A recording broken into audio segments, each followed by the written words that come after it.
টি-20তে নতুন শুরুর অপেক্ষা। পূর্ণ মেয়াদে নেতৃত্ব পেয়ে কাল স্কোয়াড নিয়ে প্রথম মিশনে আমিরাত যাচ্ছেন লিটন দাস। 2 ধাপে ঢাকা ছাড়বে টাইগাররা। আজই চূড়ান্ত হতে পারে বাংলাদেশ দলের পাকিস্তান সফরের ভাগ্য। পিসিবির সঙ্গে আলোচনা করবে বিসিবি। 25 মের পরিবর্তে 5 ম্যাচ টি-20 সিরিজ শুরু হতে পারে 27 মে। ওয়ানডে সিরিজ জয়ের পর সিলেটে লঙ্গার ফরম্যাটের প্রস্তুতি বাংলাদেশ এ দলের। নিউজিল্যান্ড এ দলের বিপক্ষে প্রথম 4 দিনের ম্যাচে কাল মাঠে নামবে স্বাগতিকরা।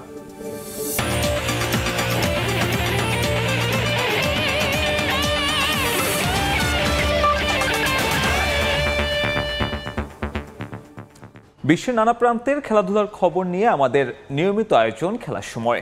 আর এই আয়োজনে আপনাদের সঙ্গে আছি আমি সাব্বির মিথুন। শুরুতেই ক্রিকেটের খবর। টি-20তে নতুন শুরুর অপেক্ষা। পূর্ণ মেয়াদে নেতৃত্ব পেয়ে কাল স্কোয়াড নিয়ে প্রথম মিশনে আমিরাত যাচ্ছেন লিটন দাস। 2 ধাপে ঢাকা ছাড়বে টাইগাররা। কদিন আগেই নতুন টি-20 অধিনায়ক হিসেবে লিটনের নাম ঘোষণা করে বিসিবি। এরপর সংযুক্ত আরব আমিরাত ও পাকিস্তান সফরের জন্য ক্যাম্প শুরু হয় টাইগারদের। ভারত পাকিস্তান সংঘাতের প্রভাবে পাকিস্তান সফর নিয়ে অনিশ্চয়তা তৈরি হয়। 25 মে থেকে শুরু হওয়ার কথা ছিল 5 ম্যাচ টি-20 সিরিজ। জানা গেছে 2 দিন পিছিয়ে 27 মে থেকে শুরু হতে পারে ওই সিরিজ। আজ পিসিবির সঙ্গে আলাপ করার কথা বিসিবির। এরপরই জানা যাবে চূড়ান্ত সিদ্ধান্ত। এদিকে নির্ধারিত সময় হচ্ছে আমিরাত সফর। 17 ও 19 মে শারজায় 2টি টি-20 খেলবে বাংলাদেশ ক্রিকেট দল। আগামীকাল সকাল 10টা এবং সন্ধ্যা 7টায় 2 ধাপে ইউএই যাবে লিটনের দল।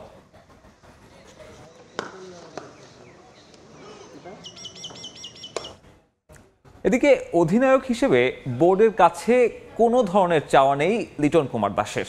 বরং টি-20তে ভালো করতে ক্রিকেটারদের দলের প্রয়োজন বুঝতে হবে বলে মনে করেন বাংলাদেশ অধিনায়ক।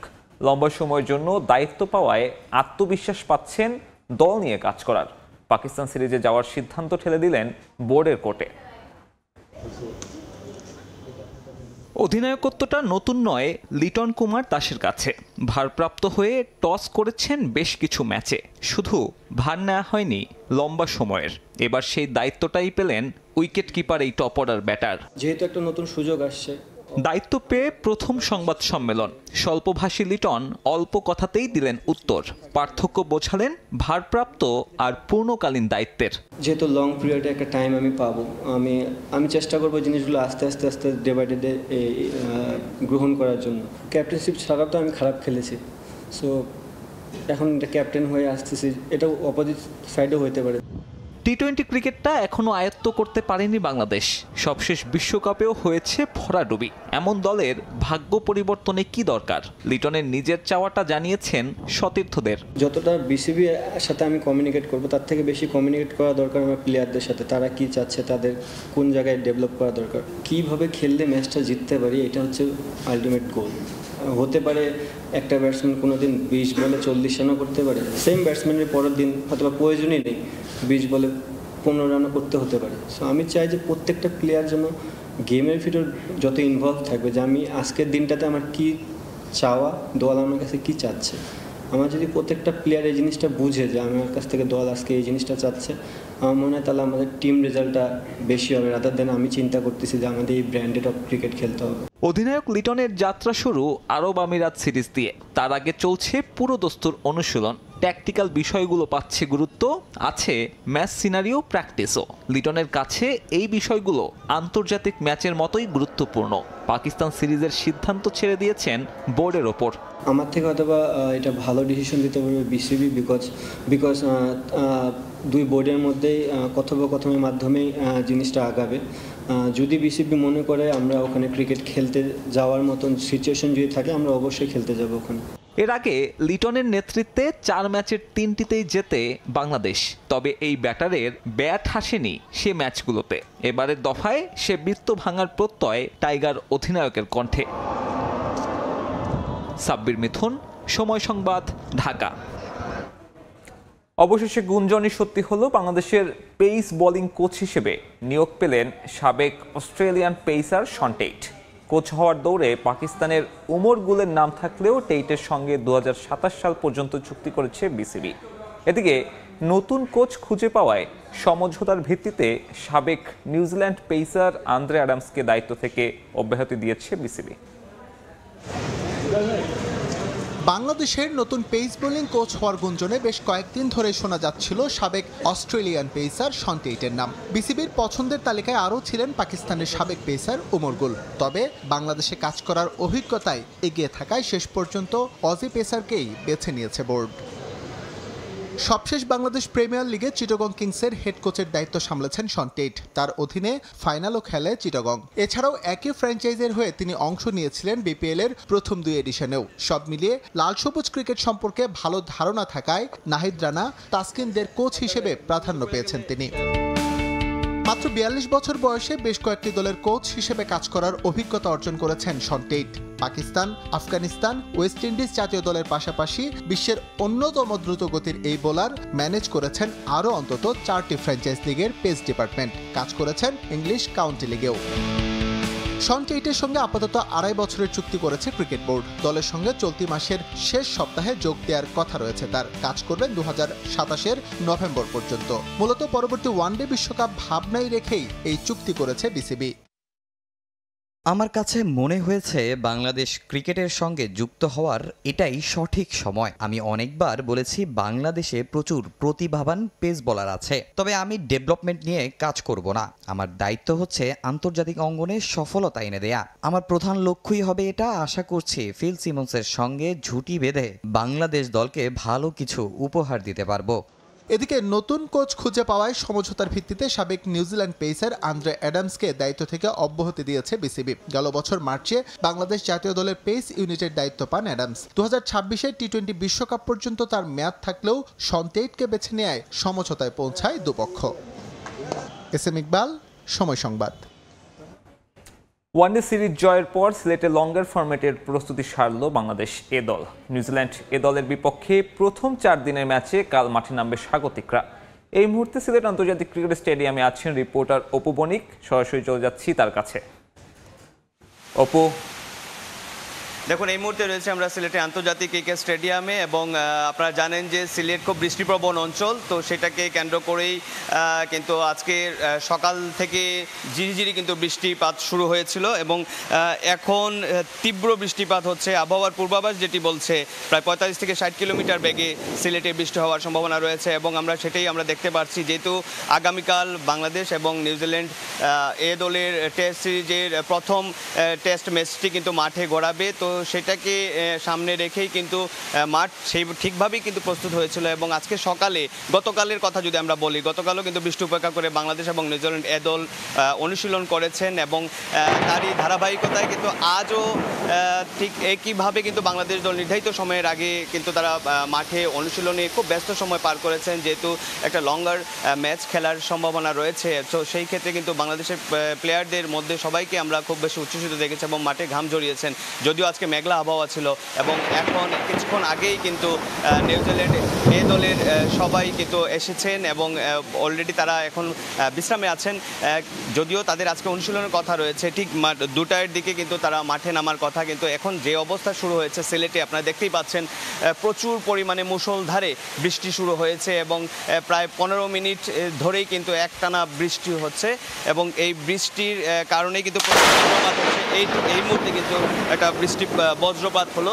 তো সব মিলিয়ে আগামীকাল যেহেতু টেস্ট ম্যাচের প্রথম যে ম্যাচটা কিন্তু মাঠে গড়াবে, তো বৃষ্টি যদি এরকম থাকে তো সেই ক্ষেত্রে কিছু প্রতিবন্ধকতা থাকতে পারে। তো এই ছিল বাংলাদেশ এবং নিউজিল্যান্ড টেস্ট সিরিজের প্রথম ম্যাচ শুরু হওয়ার আগের আমার কাছে একদম সর্বশেষ তথ্য। সিলেট থেকে বাংলাদেশ এ দলের খবর জানাতে যুক্ত হয়েছিলেন সহকর্মী অপু বণিক। এদিকে 300-র বেশি টার্গেট তাড়া করে জয় পাওয়ায় বাড়তি উচ্ছ্বাস কাজ করছে বাংলাদেশ ইমার্জিং দলের মাঝে। অধিনায়ক আকবর আলী বললেন, শেষ দিকে সিঙ্গেলস বা ডাবলস নয়, কয়টা ছক্কা হাঁকানো যায় সেটা নিয়েই ভেবেছেন ব্যাটাররা। খেলেছেন ইতিবাচক মানসিকতা নিয়ে। রাজশাহীর উইকেটেরও প্রশংসা করেছেন আকবর। সমর্থনের জন্য ধন্যবাদ জানান স্থানীয় দর্শকদের। গুণা ট্রাই করছিলাম যে আমরা যদি সাপোজ 18 বল আছে বা 24 বল আছে, আমরা যদি 5টা 6 মারতে পারি তাহলে আমরা ম্যাচ জিতব।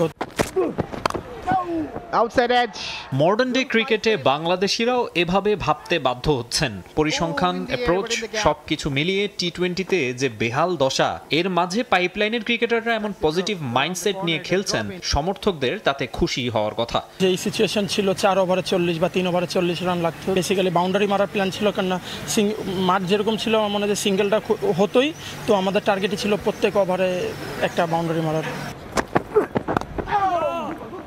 ন্যাশনাল টিমের রিসেন্ট পারফরমেন্সকে হতাশাজনকই বলতে হবে। হামজা চৌধুরীর আগমনে ফুটবলের নবজাগরণে ক্রিকেট থেকে মুখ ফিরিয়ে নেবেন ক্রীড়াপ্রেমীরা ধারণা অনেকের, কিন্তু এই আশঙ্কার মাঝেই রাজশাহীতে এমার্জিং দলের ম্যাচে যত দর্শক উপস্থিতি দেখা গেল তা হয়তো সবাইকে নতুন করে ভাবতে বাধ্য করবে। আমরা বলি সবসময় যে দর্শকরাই খেলার প্রাণ, তো আমরা আশা করব যে যেরকম সাপোর্টটা তারা করেছে এখানেও ইনশাল্লাহ 2টা ম্যাচে সাপোর্ট পাবো সেরকম। সাউথ আফ্রিকা এমার্জিং টিমের বিপক্ষে 300+ চেস করতে কঠিন চ্যালেঞ্জের মুখে পড়তে হয়েছিল বাংলাদেশ এমার্জিং দলকে। তবুও শেষ দিকে রাকিবুল তোফায়েলের মারকুটে ব্যাটিং বা ওপেনিংয়ে মাহফিজুলের 87 রানের নক জয়ের পেছনে বড় ভূমিকা রেখেছে। অধিনায়ক আকবর আলীও খেলেছেন 41 রানের ঝোড়ো ইনিংস। সব মিলিয়ে ব্যাটিং ইউনিটের জন্য পারফেক্ট গেম। ইউজুয়ালি 300 রানের উইকেট পাই না, কিংবা এরকম খেলা খুব কম হয় যেখানে 300 রানও চেয়ে যায়। তো আমার মনে হয় যেহেতু একটা ভালো লার্নিং ছিল, যেহেতু আমরা বুঝতে পেরেছি যে আসলে 300 রানের খেলা চেস করতে হলে কীভাবে ব্যাটিং করা দরকার। 3 ম্যাচ সিরিজের বাকি 2 ওয়ানডে হবে 14 ও 16 মে। ওই 2 ম্যাচেও এই পারফরমেন্স ধরে রাখার প্রত্যয় আকবরদের। মাকসুম আলম খান, সময় সংবাদ। সময় সংবাদে খবর প্রচারের পর জাতীয় স্টেডিয়াম কমপ্লেক্স এলাকায় অভিযান চালিয়েছে ক্রীড়া পরিষদ। স্টেডিয়াম এলাকার নিরাপদ পরিবেশ ও সুস্থ পরিবেশ রাখতে মোবাইল কোর্ট বসিয়ে দোকানীদের সতর্ক করেছে এনএসসি। ভবিষ্যতে কেউ আইন লঙ্ঘন করলে জরিমানা করারও হুঁশিয়ারি দেন তারা। তবে অভিযানের কথা আগে থেকেই জানতে পারায় স্টেডিয়াম এলাকা থেকে সরে ফুটপাতে বসে হকাররা। ঢাকার জাতীয় স্টেডিয়াম এলাকায় ঘিঞ্জি পরিবেশ ও পড়ে থাকা ময়লা আবর্জনা নিয়ে সময় সংবাদের খবর প্রকাশের পরই নড়েচড়ে বসে জাতীয় ক্রীড়া পরিষদ। কোনো কালক্ষেপণ না করে অভিযানে নামে এনএসসির কর্মকর্তারা। তবে এদিন কোনো জরিমানা নয়, মোবাইল কোর্টের মাধ্যমে স্টেডিয়াম কমপ্লেক্সে থাকা দোকানীদের সতর্ক করেছেন অভিযানের নেতৃত্ব দেওয়া যুব ও ক্রীড়া মন্ত্রণালয়ের উপসচিব উম্মে ইসরাত। সেই সঙ্গে স্টেডিয়ামের করিডোরে থাকা জিনিসপত্র দ্রুত সরাতে দোকানীদের নির্দেশ দেন তিনি। স্টেডিয়াম এলাকায় অবৈধভাবে পার্কিংয়ে থাকা গাড়িগুলো আগে থেকেই সরিয়ে দেন এনএসসির লোকজন। তবে এদিন চোখে পড়েনি ফুটপাতে থাকা হকারদের। আগে থেকেই খবর পেয়ে দোকান বসাননি তারা। নিয়মিত মোবাইল কোর্ট বসিয়ে স্টেডিয়াম এলাকায় খেলার জন্য সুস্থ পরিবেশ ও নিরাপদ রাখার প্রতিশ্রুতি জাতীয় ক্রীড়া পরিষদের। যেসব ইলিগেল অকুপাই আছে সেগুলো সরানো থেকে শুরু করে যাতে এটার পরিবেশ বান্ধব একটা স্পেস হয়, সবাই যাতে নির্বিঘ্নে চলাফেরা করতে পারে, সেটাই আপাতত আমাদের মোটো। এরপর থেকে আমরা রেগুলার আসবো, যদি দেখি সেরকম আমরা জেল জরিমানা করব। তবে অভিযোগ আছে স্টেডিয়াম এলাকা থেকে চাঁদা নিয়ে হকারদের ফুটপাতে বসতে দেন কিছু অসাধু এনএসসি কর্মকর্তা। এমন অভিযোগ প্রমাণিত হলে ব্যবস্থা নেওয়ার কথা জানান ক্রীড়া পরিষদ সচিব আমিনুল ইসলাম। মোবাইল কোর্ট আসবে, ওই সময় সবকিছু ঠিক হবে, মোবাইল কোর্ট চলে যাবে, আবার আগের মতো অবস্থা তৈরি হবে, এটি আসলে কাম্য নয়। এনএসসির কেউ যদি এগুলোতে সম্পৃক্ত থাকে এবং যদি প্রমাণ পাওয়া যায়, তার জন্য চাকরি বিধিমালা রয়েছে, বিভাগীয় বিষয়াশয়গুলো রয়েছে, সেই প্রেক্ষিতে এই ব্যবস্থা নেওয়া হবে। মোবাইল কোর্ট বসিয়ে যে দোকানীদের সতর্ক করা হলো, আদতে তারা কতটুকু সতর্ক হয়েছেন? এনএসসি কর্মকর্তারা চলে যাওয়ার কয়েক মিনিটের মাথায় আবারও স্টেডিয়ামের করিডোরে নিজেদের জিনিসপত্র রাখেন তারা। সতর্ক করার পরও কেন এমনটা করেছেন এই প্রশ্নে নেই কোনো সদুত্তর। যদি প্রোডাক্ট সম্পর্কে কোনো কিছু জানার হয় জিজ্ঞেস করেন, আদারওয়াইজ কোনো তথ্য আমরা দিতে পারবো না, বলতে পারবো না, দুঃখিত। আমরা ভিতরে নিচে, উনিও বলছে যে আজকে যাই হয়েছে আপনারা কালকে রাইখেন না। শুধু দোকানে কিংবা ফুটপাত নয়, সন্ধ্যার পর স্টেডিয়াম এলাকার আনাচে কানাচে দেখা যায় মাদকের আখড়া। তা নির্মূলেও কাজ করার কথা জানায় জাতীয় ক্রীড়া পরিষদ। ফাহিম ইসলাম, সময় সংবাদ, ঢাকা। জাতীয় ক্রীড়া পরিষদের কাছে বাকি 25 ফেডারেশনের প্রস্তাবিত অ্যাডহক কমিটির নাম হস্তান্তর করেছে সার্চ কমিটি। সুপারিশকৃত কমিটি যাচাই বাছাই শেষে দ্রুতই প্রজ্ঞাপন জারির আশ্বাস যুব ও ক্রীড়া মন্ত্রণালয়ের সচিবের। কমিটি বিলুপ্ত ঘোষণার পর আনুষ্ঠানিকভাবে নিজেদের কার্যক্রম বুঝিয়ে দিতে জাতীয় ক্রীড়া পরিষদে হাজির ক্রীড়াঙ্গন সংস্কারের সার্চ কমিটি। 10 মে কমিটির মেয়াদ শেষ হয়। এদিন বাকি 25টি ফেডারেশনের অ্যাডহক কমিটির খসড়া ক্রীড়া পরিষদকে হস্তান্তরই ছিল সার্চ কমিটির মূল এজেন্ডা। ফেডারেশনগুলোর কমিটি দেয়া ছাড়াও গঠনতন্ত্র নিয়েও কাজ অনেক দূর এগিয়ে নিয়েছে ক্রীড়াঙ্গন সংস্কারের সার্চ কমিটি। তবে কাজ অসম্পূর্ণ রেখেই নিজেদের দায়িত্ব ছাড়লেন কমিটির সদস্যরা। সার্চ কমিটির 4 সদস্যের উপস্থিতিতে যুব ও ক্রীড়া মন্ত্রণালয়ের সচিবের কাছে জমা দেয়া হয় নিজেদের প্রস্তাবিত অ্যাডহক কমিটি এবং ফেডারেশনগুলোর অসম্পূর্ণ গঠনতন্ত্র সংস্কারের সুপারিশপত্র। তবে ফেডারেশনগুলোর কমিটির কাজ শেষ হলেও গঠনতন্ত্র পরিবর্তন নিয়ে আসেনি চূড়ান্ত সিদ্ধান্ত। কন্টিনিউ করতে হবে আমাদের গঠনতন্ত্রের কাজটা নিয়ে, কেন ওইটা আমরা অনেক দূর এগিয়ে গিয়েছি। খুব সম্ভবত গঠনতন্ত্রের কাজটা নিয়ে হয়তো নতুন কিছু একটা প্রজ্ঞাপন বা কিছু একটা আসতে পারে, হয়তো ওখানে আমরা থাকবো, হয়তো নতুন কেউ এসে থাকতে পারে। এই সার্চ কমিটি 70% যেটুকু করেছে সেটাও কিন্তু আজকে ওনাদেরকে দিয়ে দিয়েছে, যেহেতু একটা সময় বেঁধে দেওয়া হয়েছিল। এই সময় বেঁধে দেওয়ার মধ্যে যতটুকু অগ্রগতি হয়েছে সেটা তাদেরকে জানিয়ে দিয়েছেন। এখন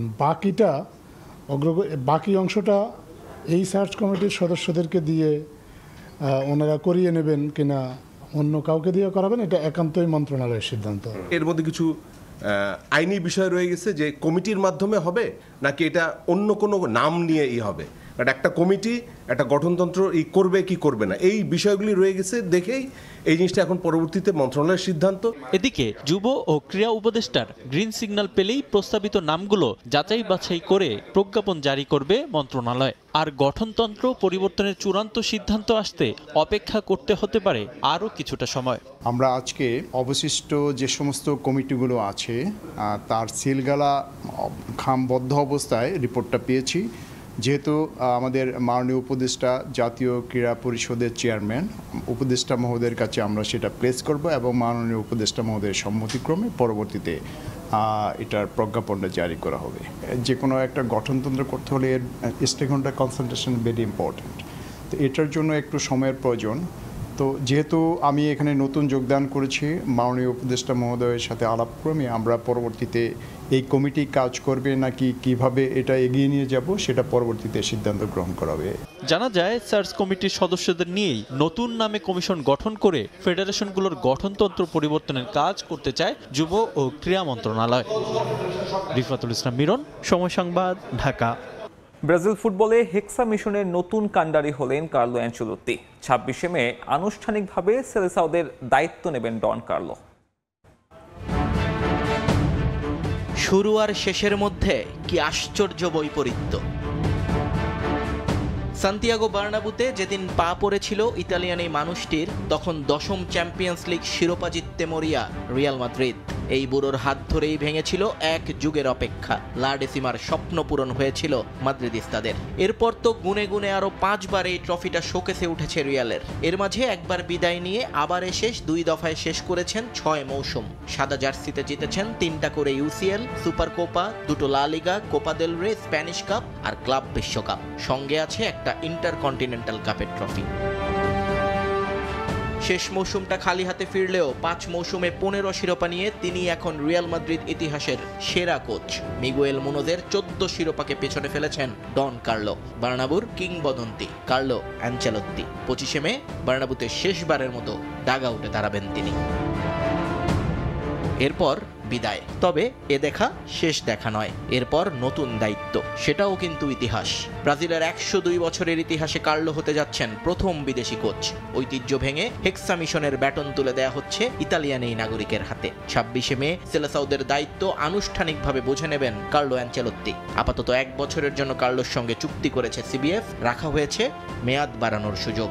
গণমাধ্যমে খবর, আন্তর্জাতিক ফুটবলে সবচেয়ে বেশি বেতন পাওয়া কোচ হতে যাচ্ছেন ডন কার্লো। তবে অঙ্কটা কত সেটা নিয়ে রয়েছে ধোঁয়াশা।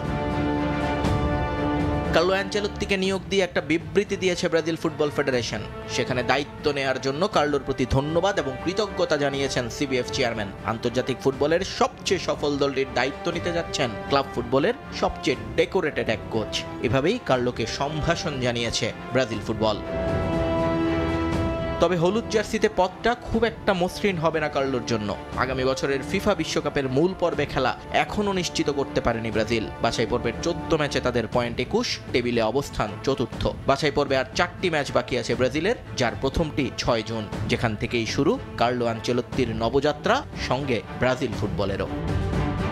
নিয়ন মুহাইমিন, সময় সংবাদ। কার্লো বিদায় নিলেও খালি থাকছে না মাদ্রিদের ডাগ আউট। আসন্ন ক্লাব বিশ্বকাপের আগেই রিয়াল মাদ্রিদের দায়িত্বভার বুঝে নেবেন বায়ার লেভারকুজেনের বর্তমান কোচ শাবি আলোনসো। নতুন দিনের অপেক্ষায় স্প্যানিশ জায়ান্ট রিয়াল মাদ্রিদ। গেল বেশ কিছুদিনের বাজে সময়ের পরিবর্তনে দলটাকে ঢেলে সাজানোর পরিকল্পনা কর্তৃপক্ষের। নতুন কোচ, নতুন খেলোয়াড়দের ভিড়িয়ে এবার পুরো মাদ্রিদ শিবিরে বড়সড় পরিবর্তনের অপেক্ষায় দলটা। একজনের বিদায়ের সঙ্গে সঙ্গেই নতুন পথ চলা শুরু আর একজনের। দায়িত্ব বদলের এ ধারায় এবার রিয়ালের কোচের চেয়ারে বসতে যাচ্ছেন বায়ার লেভারকুজেনের শাবি আলোনসো। বেশ কিছুদিন ধরে গুঞ্জন রিয়ালের হয়ে নতুন মৌসুমেই দায়িত্ব গ্রহণ করবেন তিনি। তবে ক্লাব বিশ্বকাপে দলের দায়িত্ব নিতে নাকি সম্মত হননি শাবি। দলকে বুঝে উঠতে তার আরও সময় প্রয়োজন বলেই ক্লাবকে জানিয়েছিলেন তিনি। তবে এবার মিলল নতুন খবর।